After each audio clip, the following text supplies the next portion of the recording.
The leader of Hamas is all over the news these days, but a lot of flags fly when I read about his story.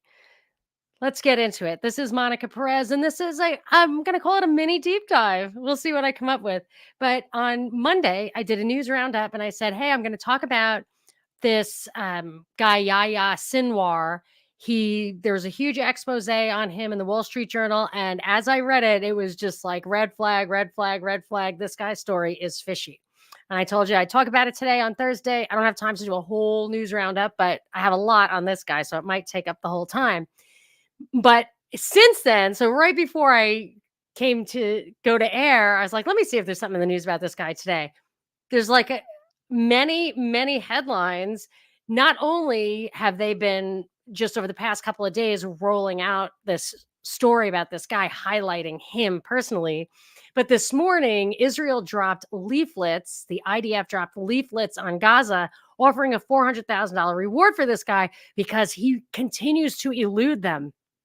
And of course, by him eluding them, it gives them all the excuse they need. They said, we're in Gaza, we are rooting out Hamas, and we are just going to level the place, like even below ground. So another big article was that they're flooding these tunnels with seawater, which may corrupt the freshwater supply for Gaza. So they're doing a lot of stuff. They're pinning it all on retaliation for October 7th, and not even punitive. They're not even calling it retaliation. They're saying Hamas is such a major threat here that we just cannot stop leveling Gaza until this is rooted out and this guy is caught.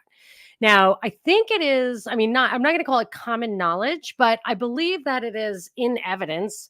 I was just saw a little very accessible, a little too accessible video on The Intercept about the Israeli roots of Hamas. Hamas supposedly, I think Ron Paul had said it, they have all these clips of people who've said it and admitted it in Israel and outside, that they wanted a counterpoise to the PLO, the Palestinian Liberation Organization, and also to quote communists. So that's kind of, I guess it's always a catch-all. But so their argument was the PLO was too strong and they wanted this to counterweight it. I would say the Palestinian Liberation Organization is one thing, and this is Hamas, which is called like what is the shoot? It's like the Islamic. I have it here somewhere. It's an acronym for the Islamic Resistance Movement. So they make it religious, first of all, and they make it sort of pan-Islamic. And of course, when you get to where, bring religion into it, that can make a good narrative to talk about somebody being irrational. When I hear psychological or personality traits come up to try to explain stuff that seems pretty irrational, that's a flag to me. I don't think people rise up to power and maintain power unless they're backed by somebody behind the scenes who has rational reasons to use controlled opposition. But I don't think that they rise up to power if they're like crazy and work against the interest of their side. And that they're not saying this guy is crazy. I guess that's like too old a story, but they are talking about like this guy's psychological approach to this. And, it seems it was a risky strategy, but he took a chance.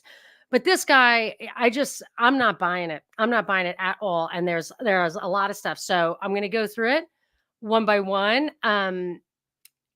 And actually, maybe I'll start with this little wiki thing I noticed. This is clearly, there's a massive dialectic going on because Israel's hit Gaza before. This Israeli issue of their occupation of Gaza, West Bank, and all that has been like a hot issue for people who learn about this stuff for a long time, but it never really got the kind of press that it's getting now.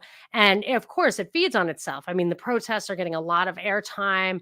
University presidents are losing their jobs over this.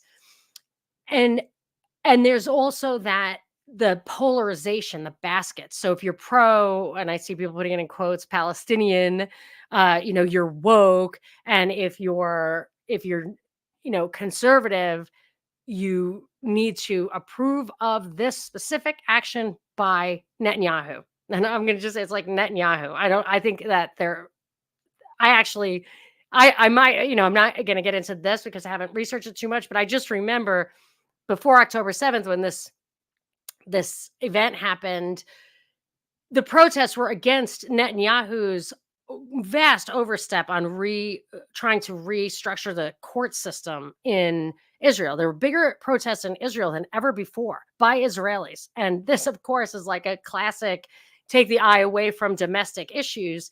So there could be a lot of things going on. I'm not focusing on any of that stuff. I didn't dig into any of it, but I did look into this guy's background. But what I wanted to say before that is I looked up. I was just trying to, I think, maybe find the translation of Hamas, what it stood for. So I looked up the wiki entry today, Wikipedia entry, and I was kind of surprised to see that the language that the Wikipedia entry used. So let me read this. Just the first, it's like one long sentence or maybe two sentences. Hamas is an acronym of its official name, the Islamic Resistance Movement. It is a Palestinian, listen to these buzzy words. It is a Palestinian anti-imperialist, anti-colonialist. I do not think that these are Israel's colonizing Gaza in the strict sense of the word. I mean, I think occupation is probably more accurate, but that's my opinion, and that's also super politically charged. I'm happy to be educated. And Sunni Islamist political and military organization governing the Gaza Strip of the Palestinian territories, which are illegally occupied by Israel under international law. Headquartered in Gaza City, it has a presence in the West Bank, the larger of the two Palestinian territories, in which its secular rival Fatah exercises control. So anti-imperialist, anti-colonialist, Palestinian territories, which is in itself like controversial, illegally occupied by Israel. So that's what the Wikipedia entry says today. So I look back, I was like, what did it say before October 7th? I just want to see what it said before October 7th, because I totally feel like this has been a media dialectic. This is from Wikipedia, January of 2023, January 5th. Hamas is an acronym of Islamic Resistance Movement. It is a Palestinian Sunni Islamic fundamentalist, militant, and nationalist organization. It has a social service wing, Dawah, and a military wing, the Izz ad-Din al-Qassam Brigades. It won the 2006 Palestinian legislative election and became the de facto governing authority of the Gaza Strip following the 2007 Battle of Gaza. It also holds a majority in the parliament of the Palestinian National Authority. Canada, the European Union, Israel, Japan, Australia, the United Kingdom, and the United States has designated Hamas as a terrorist organization. So that's what it was saying, and this is what it is saying. And if you're going to tell me that Wikipedia, I can go in and change that right now, if I'm an editor, try changing Obama's Wikipedia entry. Does not happen. So there was a change in tone here, and Wikipedia is not, fair and objective. That's completely political. So that just, I think, supports that there's a dialectic here that is pushing the Palestinian cause up and putting it squarely on the left. Anyway, but this guy, I feel like, is an inside job. So let's get into why I think that. And this is primarily just flags that flew up from the Wall Street Journal article. I'm going to put in the show notes at monicasdeepdives.com all of the articles here, and this Intercept thing, which, again, the Intercept thing, I don't trust them, but they did have documented what they were saying, and then they say, well, Hamas was created by Israel, but then it went rogue. It went out of control. And I just absolutely do not believe that. They had a relationship with its founder, who they later assassinated, or bombed or whatever. Presumably that's a true story, but that doesn't mean anything.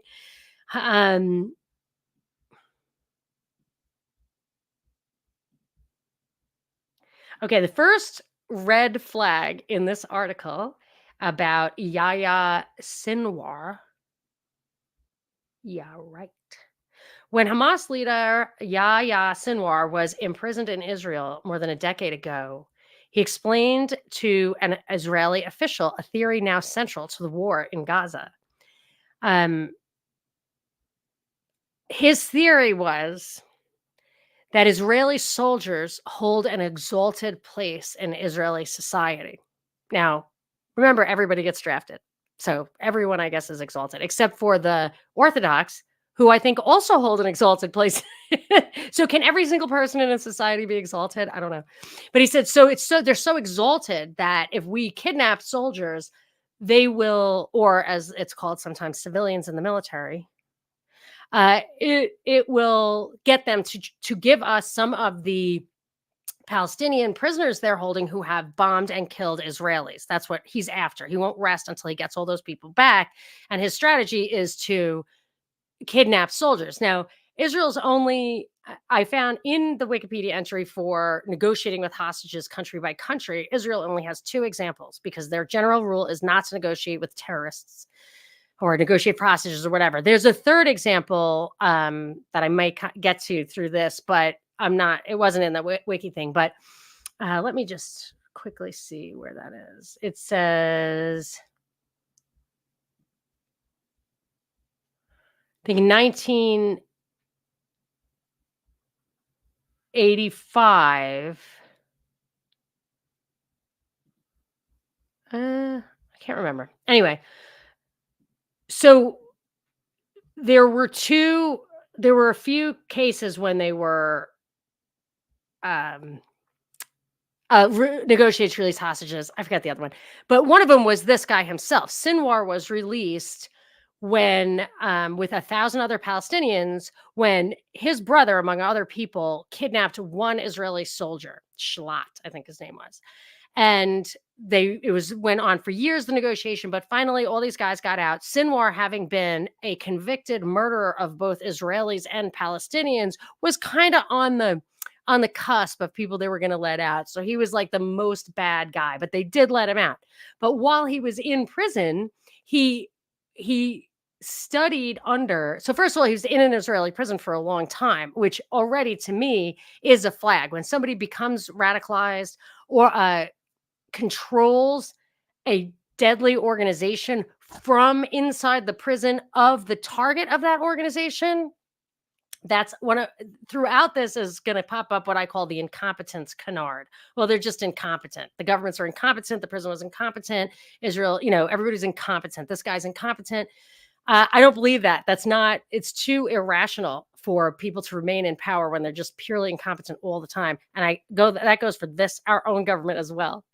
So he was in the prison, and that's where he became radicalized. It's where he learned English and Hebrew, like secretly from other prisoners, kind of Frederick Douglass style.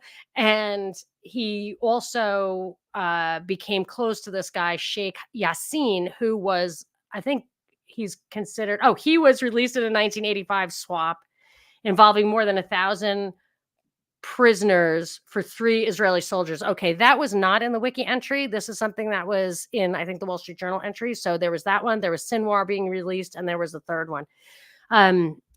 And so this guy, Yassin, again, like released under very suspicious circumstances. So 2 out of 3 of the hostage negotiations released these guys who had created deadly organizations in Israeli prisons that went back to Gaza and took over.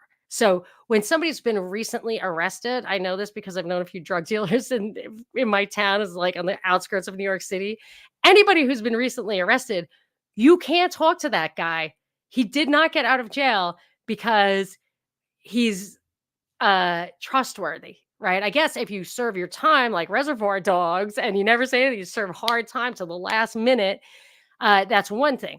But when you're getting out early, he said, who had a life sentence, why, right? This is their story, and they used it a couple of times. So he had a lot of and people were suspicious of him from what I can tell. So the reason, so the reason he was in jail, though, so he was in jail numerous times. But one of the reasons he was in jail was that he was killing Palestinians, including leaders of Hamas, saying that they were working for Israel. One, but not just that, other excuses as well. One was supposedly leaking secrets about Iran to other Arab countries. One was assassinated for moral depravity or something like that. But these are people who he took on himself to kill without any trial, and in some cases against the wishes of other people in Hamas. So I think Zelensky has some of this too, like where you go in and you kill your political enemies and you say, well, I think Stalin did that too. Like you kill your political enemies and you say, well, they were working for the enemy. Like, of course, and without trials or anything, who's going to object, especially when they know that you kill people who object. So I think he called it like the time of strangulation or something. So the guy, the Israeli who was interrogating him, supposedly interrogated him for 100 hours, this guy Kubi. And he said that none of the people he killed were working with Israel. That of the people, I think he admitted to killing 12 Palestinians, none of them were working for Israel, according to Israel. Now, they would say that anyway, right? But, you know. And the idea that they couldn't control the prison population, there it says there are 4 factions of Hamas or 4 Palestinian power bases. So when you're in Israeli prison, they try to separate the people from the 4 things, but that only works if you have as many quadrants as 25% of all the Palestinian, or as many sections as 25% of all the Palestinian prisoners. Otherwise, some of them are going to get together. And why not work across borders? So eventually this guy got so much power. He was head of prison Hamas that they put him in solitary confinement, but definitely too little, too late. So his prison time is always a red flag to me. The fact that he learned Hebrew and English, the two languages he really needed to learn while there, that's a little fishy. Yeah, so he was released in 2011. That was his final release. Okay. And then he says that his sole purpose in life is to get all the other prisoners out. And that's not what the Palestinians wanted when they elected him. So in this Wall Street Journal article, it has a lot of stuff like it's a personal thing with him. He's doing this out of, whatever, vengeance or retribution. This is that I've talked about it before. They attribute this psychological depth or psychological foible to like Trump's an egomaniac and that's why he does everything. And it's like, okay, that may be true. He might be an egomaniac, but that doesn't mean he's irrational. I mean, egomaniacs, it's called what's it called? Penerology or something. What is it when it's the sociopaths who rise to the top of political power because they know how to do it, not because they're irrational. People don't support you. And when he was elected, he only got elected. I'll actually read the quote from the Wall Street Journal.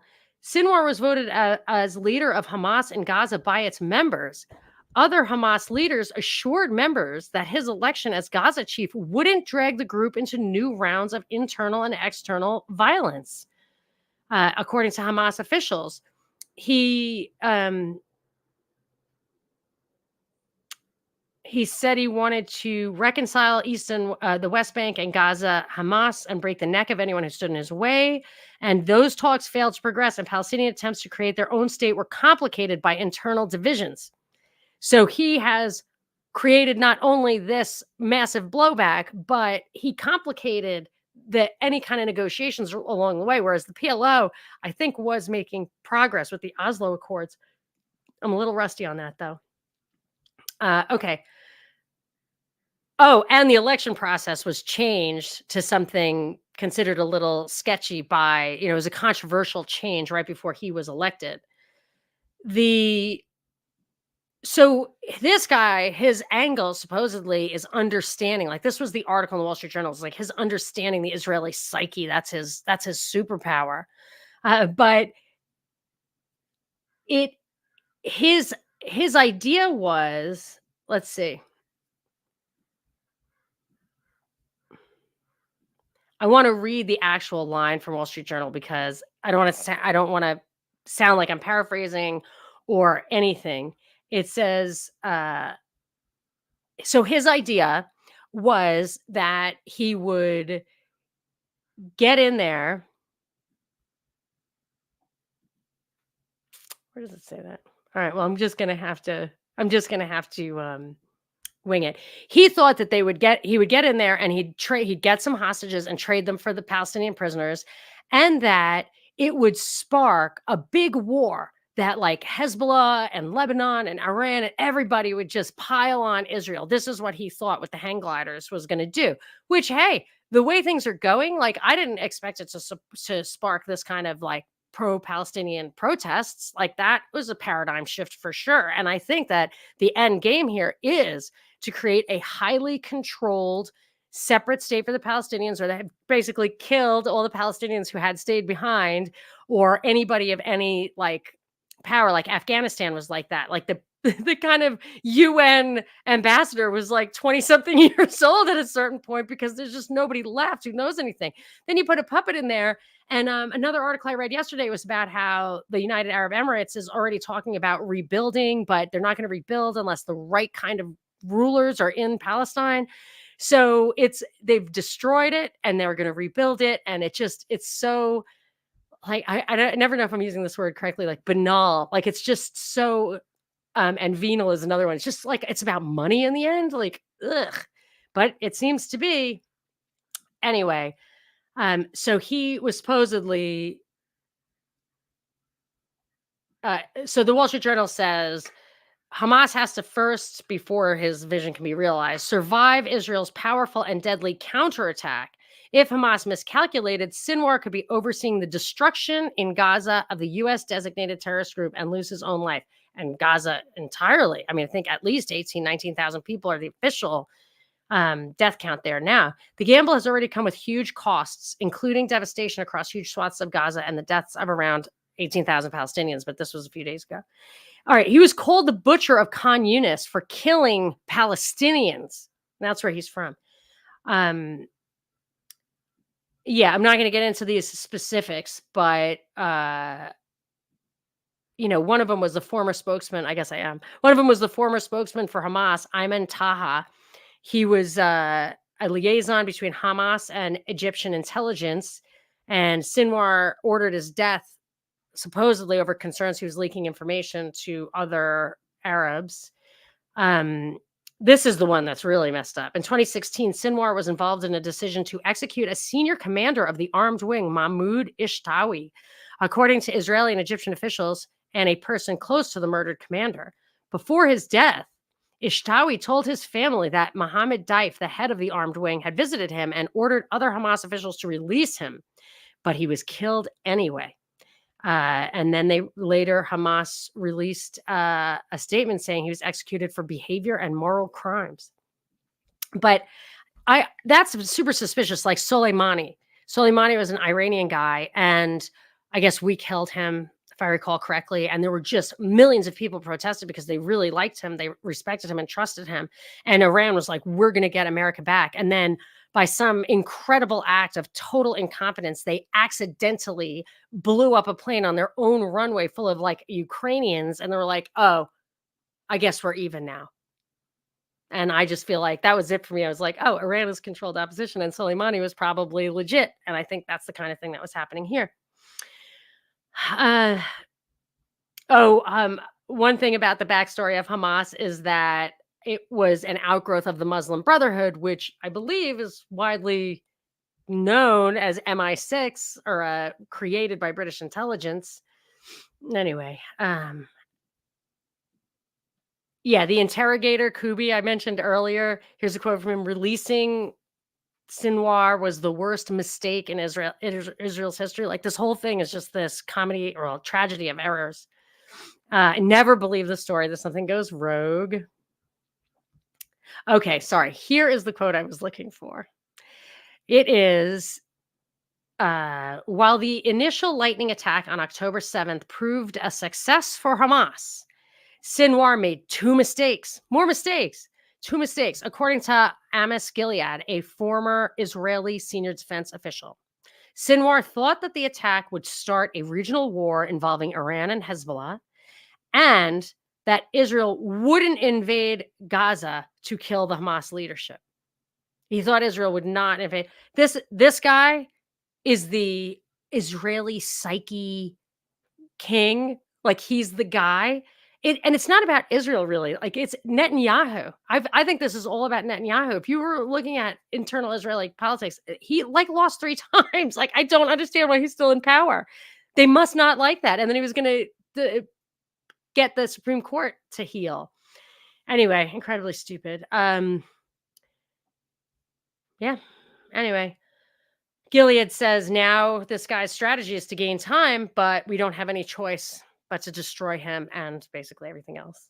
Anyway, so they just drop leaflets with this bounty. They're flooding tunnels with seawater. Like, this continues to press on. But I just thought it was weird. I don't think I have much left here, but I just thought it was weird. I was just on Monday, I read this article. It was so weird. It was setting this guy up as being like a personality. And then every day since then, it's been article after article that says, like, Sinwar, you know, psychological warfare kind of stuff. But I would say it's very predictable that if you pop off at Israel, you're going to get insane blowback, which they did, which is why it's not believable that they did what they did with this kind of rationale.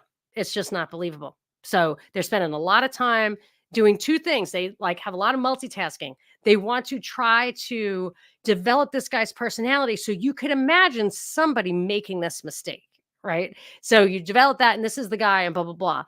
But it also, gives them this villain that you get to focus on, and that they're hunting, and they can't stop hunting because he's so dangerous. So it just seemed like a quite the narrative to me. And here was the last thing. That one thing that he did, it says Sinwar worked extensively in politically organizing, upscaling his activism into organized armed action. And he's the one who's responsible for merging the military and political arms of these. And that's like COINTELPRO, right? To militarize. Isn't that when they took the Black Panthers and an operative came in and brought all the guns in? I think it was like, I feel like it was like a Cambodian guy. It wasn't even an American guy, I don't think. It says, I mean, the whole entire thing is Sinwar co-founded the Al-Majd organization, an armed group which would later coalesce into Hamas. It was dedicated to ridding Gaza of traitors. That's a bunch of that other propaganda. But anyway, if you want to learn the entire history of Hamas, then, I'm sure you can find that. But I was just trying to figure out this guy being some kind of fishy character. So the chief general staff of the IDF said that electing Sinwar had ended Israel's distinction between the movement's political and military wings, and had made the Gaza Strip a top priority for the Israeli army in 2017. So as you see this guy, Yahya Sinwar, I would just say, I would be skeptical of the narrative that suggests that it's this guy's psyche and his psyche alone and his miscalculation of Israeli psyches that has led to this destruction. I think it's more of a cui bono. Is that the way you pronounce it? I don't know. Whatever. Okay. So, see, I didn't put my little thing of, like, if you want me to pull your comments up on the screen, put a little asterisk up there, but that's okay because it's a crazy day for me anyway. I overbooked myself for a time of the holiday season because I have this giant baby. Like, my son who has Down syndrome is 21, but still, like, he has like the Christmas performance like at the middle school, and I didn't realize that was happening today. So I don't have as much time as I normally allow for this, but there you go. Anyway, it's been great. Thank you so much for coming, and I will be back. When's my next? While you're here, let me look and tell you when my next live stream is. My next live stream is, it looks like I may do a news roundup on December 18th, which would be Monday. Or I might do a show with Joni McGarry on Barbie. I watched the Barbie movie last night. I hate to be upbeat when we're talking about something so serious. This is a horrible topic. I hate it. I don't ever want to talk about it. But when I saw that article, I just, the truth star going off. Anyway, thank you so much for listening. This is Monica Perez. And for now, this is Deep Dives with Monica Perez.